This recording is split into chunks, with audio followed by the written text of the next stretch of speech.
जैसे मान लीजिए वो नेता नहीं है, एक रोड छाप गुंडा के जैसे बात कर रहे हैं। दिमागी हालत ठीक नहीं है, ऐसे जगह पे उनको इलाज की आवश्यकता है। जब काम नहीं कीजिएगा तो हम आपका गुलाम बनने के लिए तैयार नहीं है। सर कटा लेंगे लेकिन आपका गुलाम नहीं बनेंगे। 13 लोग चुनाव लड़ रहे हैं, सबको जीतने के लिए लड़ रहे हैं, हम भी अपने जीतने के लिए लड़ रहे हैं। भाई अगर निषाद का इतना ही फिक्र है तो अब निषाद को टिकट क्यों नहीं दे दिए?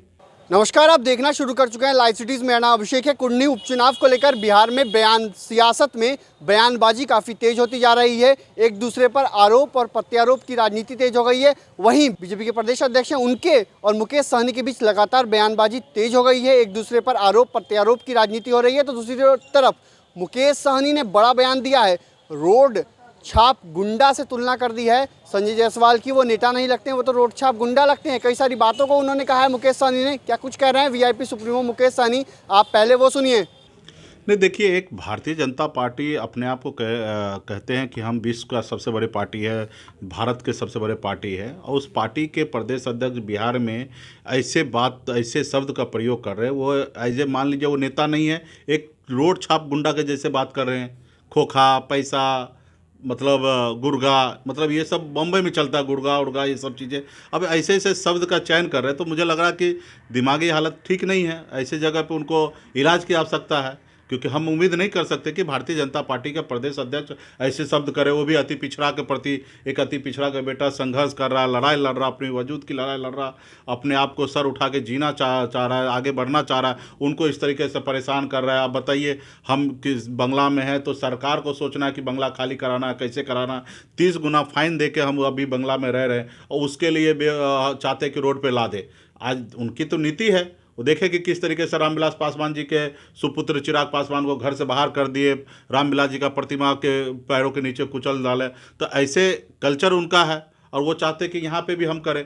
तो भाई हम घर के लिए नहीं है, घर तो खाली आज हो या कल करना ही है। हमने लाखों निषाद के दिलों में घर बना लिया, मुझे घर के लिए फिक्र नहीं है। जब से हम मुंबई का घर छोड़े, बिहार में लाखों घर हमने बना लिया है। तो इसमें मतलब आज उनको परेशानी हो रहा है। भैया कल तक तो हम आप ही के साथ थे, आज आपने हमारे साथ चीटिंग किया, आज आपने हमारे विधायक को खरीद लिया, हमको सरकार से बाहर कर दिया। आज आप बोल रहे कि दूसरे का हम बी टीम है, ये है, तो आप ए टीम बना लीजिए। आज निषाद को आरक्षण लागू कर दीजिए, जो आपने हमसे वादा किया वो पूरा कर दीजिए। हम कल आपके लिए काम करेंगे और आपके जब काम नहीं कीजिएगा तो हम आपका गुलाम बनने के लिए तैयार नहीं है। सर कटा लेंगे लेकिन आपका गुलाम नहीं बनेंगे। और जब हम अपने वजूद की लड़ाई लड़ रहे हैं तो फिर आपको हमसे क्यों इतना एनर्जी है? भाई आप दूसरे पार्टी से अपना लड़िए ना भाई, हम आपसे क्या हम अपना चुनाव लड़ रहे हैं, हम समाज के बीच में आ रहे हैं, जनता के बीच में आ रहे हैं, हर जाति धर्म के साथ हम आ रहे हैं। तो आप भी जाइए जनता के बीच में। आपके पास तो लोकतंत्र को आप लोग मानते नहीं हैं, आप बना हुआ सरकार को गिरा देते हैं, आप किसी का विधायक का जीता हुआ को खरीद लेते हैं। तो भाई आपके पास पैसा है, बड़े बड़े उद्योगपति, बड़े बड़े घराना हैं, आप लोग देश को जितना चाहिए उतना, जिस तरीके चाहिए वैसा घुमा रहे हैं। तो वो सब भी कीजिए, हम तो संघर्ष हमें करने दीजिए, चैन से रहने दीजिए। आज आप हमको घर से बाहर निकालना चाहते, तो ये सारे चीज़ें हैं। तो कहीं ना कहीं ये भारतीय जनता पार्टी के सूट नहीं करता है। भारतीय जनता पार्टी का मोटो है सबका साथ सबका विकास। खास करके अपने आप को देश के प्रधानमंत्री नरेंद्र मोदी जी कहते हैं, पिछड़ा का बेटा है, पिछड़ा के हक अधिकार की लड़ाई लड़ते, यही लड़ाई है। एक पिछड़ा का बेटा संघर्ष कर रहा, उसको आप लोग इस तरीके से बेइज्जत कर रहे हैं। तो हम तो कह दिए भाई जितना गाली देना दीजिए, हम यहाँ चुनाव जीतने के लिए आए हैं। अब उनका भी अपना प्रयास हो जीतने के लिए, और किनको नुकसान होगा वो तो 8 तारीख को पता चलेगा, कौन जीतते कौन हारते हैं। हम जनता के बीच में जा रहे हैं, हम किसी से लड़ाई नहीं है, हमें अपने आप को जीतना है। और जब हम जीतेंगे तो निश्चित तौर पे जो लोग हैं वो लड़ेंगे। 13 लोग चुनाव लड़ रहे हैं, सबको जीतने के लिए लड़ रहे हैं, हम भी अपने जीतने के लिए लड़ रहे हैं। भाई अगर निषाद का इतना ही फिक्र है तो अब निषाद को टिकट क्यों नहीं दे दिए? हम तो बोल रहे थे कि निषाद को टिकट दे दे, चाहे एनडीए हो या महागठबंधन, हम निषाद को समर्थन कर देंगे, हम चुनाव नहीं लड़ेंगे। आप तो निषाद को टिकट दिए नहीं, यानी कि निषाद को आप कुछ नहीं समझते, इसलिए ना नहीं दिए। यहाँ पे निषाद जीता हुआ प्रत्याशी था, आपने नहीं दिया। रहा मेरी बात, तो एक जात से हम चुनाव जीत नहीं सकते। आप चिराग पासवान के चरणों में झुक गए।